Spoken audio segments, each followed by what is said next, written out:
Yeah, beloved, yeah, beloved, beloved. Kuchema kwatinoita kune anokundisa. Kuchema kwatinoita kune anobatsira.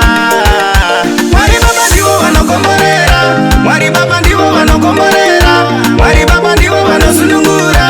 Rumbidza Mwari uchinyengetera, Mwari Baba ndivo vanokomborera, Mwari Baba ndivo vanokomborera, Mwari Baba ndivo vanosunungura. Rumbidza Mwari uchinyengetera. Kana una Mwari usatye, kana una Mwari haupanike, kana una Mwari haurasike. Muzita raMwari hazvirambe. Iwe hama yangu namata, iwe hama yangu namata, iwe mwana wamai namata, koshesa zuva reSabata. Mwari Baba ndivo vanokomborera, Mwari Baba ndivo vanokomborera, Mwari Baba ndivo vanosunungura. Rumbidza Mwari uchinyengetera, Mwari Baba ndivo vanokomborera, Mwari Baba ndivo vanokomborera, Mwari Baba ndivo vanosunungura. Rumbidza Mwari uchinyengetera. Mashoko aMwari chingoterera, kureva kwaMwari chingoterera, parinoparidzwa chingoterera, iwe hama yangu chingoterera.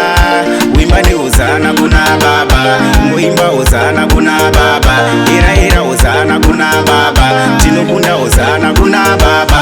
Mwari Baba ndivo vanokomborera, Mwari Baba ndivo vanokomborera, Mwari Baba ndivo vanosunungura.